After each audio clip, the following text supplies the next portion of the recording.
మనకు అందుబాటులో ఉన్నారు. వారిని అడిగి అసలు మరిన్ని విషయాలు తెలుసుకునే ప్రయత్నం చేద్దాం. సో ముందుగా అశోక్ గారు, ఎలా చూస్తారు ఎన్నికను? రాష్ట్రమంతటా ఈ ఎన్నిక వైపే చూసిన పరిస్థితి. ఒకవైపు ఒంటిమిట్ట, అదేవిధంగా వైసీపీ కంచుకోట పులివెందెలలో ఈ ఎన్నిక అత్యంత ప్రతిష్టాత్మకంగా జరిగిన పరిస్థితి. ఏం చెప్తారు?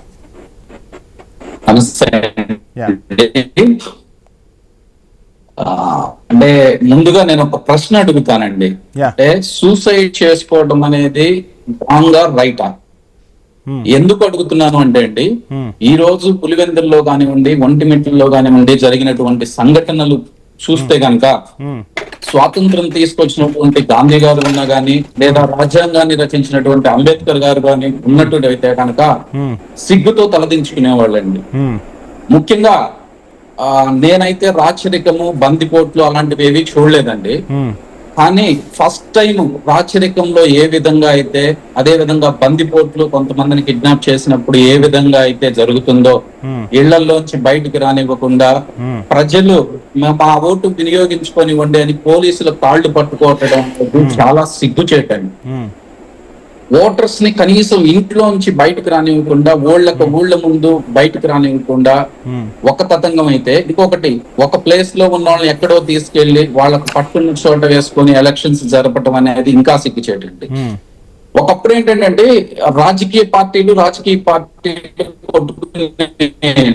కానీ ఇప్పుడు రాజకీయ పార్టీలు ప్రస్తుతం పదవిలో ఉన్నటువంటి చాలా తెలివిగా వాళ్ళు ముందు రాకుండా ముందు అధికారుల్ని, ముఖ్యంగా పోలీసుల్ని ముందు పెట్టి అశోక్ గారు ఏ విధంగా అశోక్ గారు జరిగిన ఎన్నికని చూసాము, గతంలో జరిగిన ఎన్నికను చూసాము. ఇదంతా జరుగుతూనే ఉంది. ఒకరిపై ఒకరు పై చేయి సాధించుకోవడం కోసమే జరిగిందా? అంటే నాడు కుప్పంలో చేశారు కాబట్టి ఈ రోజు, అంటే మా ఇంటికి మీ ఇల్లు ఎంత దూరమో మీ ఇంటికి మా ఇల్లు అంతే దూరం అన్న రీతిలో ఈ రోజు పరిస్థితులు కనిపిస్తున్నాయి అన్నట్లుగా రాజకీయ విశ్లేషకుల నుంచి కూడా వినిపిస్తున్నమాట. ఏం చెప్తారు దీనికి? లేదు, డెఫినెట్ గా అంటే మనం ప్రజాస్వామ్య దేశంలో ఉన్నామండి. నాడు నిజంగా తప్పు జరిగిందా లేదా అనేది ప్రజలందరికీ తెలుసండి. అలాంటిది వదిలేసేసి ఈ రోజు మాకు ఆ రోజు అవమానం జరిగింది అని మేము మీకు జీవితాంతం ఇదే చేస్తామంటే ఏ విధంగా కరెక్ట్ అండి?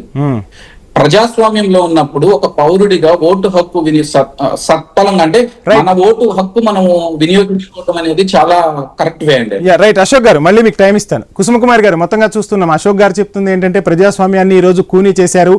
ఇక అక్కడ ఉన్న స్థానికులను ఓటు హక్కు కూడా వినియోగించకుండా ఒక సపరేట్ రాజ్యాంగాన్ని నడిపించిన పరిస్థితి ఏదైతే ఉందో, అంటే ప్రజాస్వామ్యంలో ఓటు అనేది అత్యంత కీలకం, రాజ్యాంగం కల్పించిన హక్కు పాలకులను ఎన్నుకోవటానికి. అటువంటి ఒక నిబంధనను తొంగలో తొక్కారు అని చెప్పి అశోక్ గారితో పాటు వైసీపీ నేతలు కూడా చాలా మంది కీలక నేతలు చెప్తున్నమాట. ఏం చెప్తారు?